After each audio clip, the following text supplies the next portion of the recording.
Alright guys, welcome to matchup number 4. It's Gobo against that damn Serb. Should be a high-scoring affair, especially on Gobo's end. We'll delve into it. ESPN is saying 131 to 103. I definitely think it's going to be closer than that 29-point margin, but and I'll tell you why.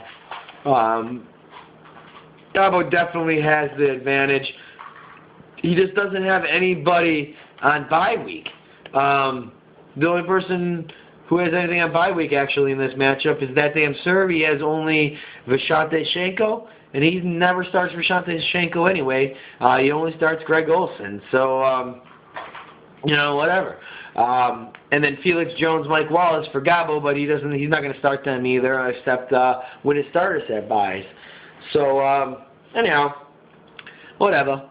Let's dive into it. Oh, and Hugo, Be Good by Colette's Away. Because I heard that she installed webcams that she can watch from her phone while you're there alone. But the corner in what used to be your dining room on the side is a blind spot. So if you take your laptop there, you can watch your videos without anybody knowing. Who knew? Anyhow, on back to the matchup. Drew Brees, kind of been a disappointment so far this year. I know it's kind of weird to say 17.7 points a game and being the 8th overall quarterback is disappointing, but I mean, we were all thinking Drew Brees, Maurice Jones-Drew, and Chris Johnson. Man, this guy is unstoppable. And in reality, it's been LaShawn Jackson and Antonio Gates. And like that one long run from Chris Johnson that's been really saving Gobo. He's got a solid team up and down, but we really thought of him as one of the more unbeatable teams. And yeah, he's been in week 1 first in scoring, week 2 second in scoring, week 3 second in scoring. But to be honest with you, it hasn't been like that dominating performance and the points that were just amazing like last year. But like I said, Drew Brees going against Carolina, I think he's going to have some good points there. I think he's going to pick it up a little bit. I think he'll be in around the 20s. For that damn sure Serb, you got Matt Schaub. We'll see how Andre Johnson does. I think that's really going to help control Matt Schaub's points this week. He's going against Oakland. Like I said, I don't know how he's going to be without him in there, and it's questionable. So I'm actually going to put Schaub down, and you guys all know I'm really high on Matt Schaub, but I'm thinking about only 14 points from Schaub this week. But we'll see. If Andre Johnson starts and if he's healthy, I can definitely see him still in that 25 range, because Oakland can definitely be thrown on. In the middle slots for Gobo, you got Chris Johnson, Maurice Jones-Drew, LaShawn McCoy. Gobo, hopefully no one else is listening to this. This is just between me and you. I would try to sell Maurice Jones-Drew as soon as you can. Everybody says nothing's wrong with him, but he's not running like Maurice Jones-Drew of the last 2 years. Try to get rid of him. Try to find another keeper or a young keeper like that Arian Foster. I definitely, if I were you, I would have traded Maurice Jones-Drew and kept Arian Foster. He's a great keeper, and he's going to still handle you for the rest of this year. McCoy going against Washington. That's a lot of points for McCoy, I think, this week. Give him about 20 points for McCoy. He's going to find the end zone at least twice. On the other side, that damn Serb. Samardzija, we're fucking Padre killers, motherfucker. Anyhow, you have Michael Turner, Darren McFadden, and Sean Green. Darren McFadden, where the fuck did this guy come back from? He came out of the grave. Talk about fantasy dead to fantasy stud. He's been amazing so far compared to where he was drafted. Going against the Houston defense that's definitely give up fantasy points, I see McFadden actually scoring about 18, especially with Bush hurt. He gets the majority. He gets about 90% of the carries every game. Michael Turner, this guy is always hurt. He's always hurt, man, this year. I don't know what to say to him. I'm actually giving Turner only 5 points this week. Sean Green, God knows what Sean Green is, but against the Buffalo defense, there's plenty of points to go around. Give Sean Green about 8 points. I still think LT is going to get the bulk amount. I think around the goal line, it's still going to be LT's show. I think Rex Ryan and the Jets are definitely losing a little bit of trust in Sean Green, and it's definitely shown with his amount of carries.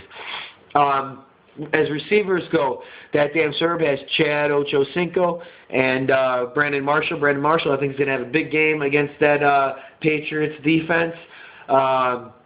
We'll see how that turns out, but I think Marshall's going to see the end zone at least once. Give him the 100-yard game. That's at least 16 points for Brandon Marshall. Ochocinco against Cleveland. You know Ocho loves to play against Cleveland. Give him the tutty. Give him about 40, 50, 60 yards. 60 yards. Give him double digits. I'm saying 10 to 14. On the other side, Gobo, Roddy White, Steve Smith. Just so you guys know, I have Lauren eating and looking at me, and I'm kind of feeling. Do they know you're sitting in your boxers taping this? They do now. Boxers, happy faces. Call me out for eating. You're sitting there in your underwear talking to men. Call you out for eating. You see how women actually think people can actually get called out for eating. You love that? Anyhow, Gobo, receiver, Roddy White, Steve Smith. Roddy White's been doing really, really good this year so far, mainly because Matt Ryan only throws the Roddy White. Hell, that guy gets about 20, 30 targets a game. Even if he catches only 10 balls, he gets targeted like crazy. Anyhow, last year against San Francisco, he beat them up. Huge fantasy game. I don't think it's going to be quite as big, but I still see, unfortunately, I hate to say this because I'm a 49er fan, but I see 17 points out of Roddy White this week. Steve Smith out of Carolina against New Orleans. Actually, I don't see a lot of points coming out of Steve Smith this week. I'm saying under 6, count it. Tight end, Antonio Gates, until Vincent Jackson or someone other comes up in San Diego, he's still the main target for them. Against an Arizona defense who likes to give up points to that tight end, give Antonio Gates, give him 14 points. Greg Olsen. Who knew Greg Olsen's getting some points, but he's not getting a lot of targets. He's not getting a lot of receptions. So that's not like good news for consistent points. Against the Giants, though, I definitely see him catching a few balls. I'm saying 50 yards. He's not going to find the end zone. 5 points for Olsen. Other than that, both lineups I think are pretty much set exactly how I would set it up. I might actually, the only thing I might change is I might bench either Sean Green or Michael Turner and throw Jeremy Maclin from Philly into the flex spot for that damn serve. He's not going to listen to me, and that's probably why he's 1-2, but whatever. But that might be a smart play. I wish I could tell you which one because, you know, Sean Green's going against Buffalo. Turner's going against a Frisco team. Me personally, I probably might take out Turner, but I know it's hard to take out one of your studs. Fantasy dud, though, for this week, I got to say it's going to be Steve Smith from Carolina, even though they're going against the New Orleans defense that can give up some points. Fantasy stud for the week, I got to give it to Darren McFadden in Houston.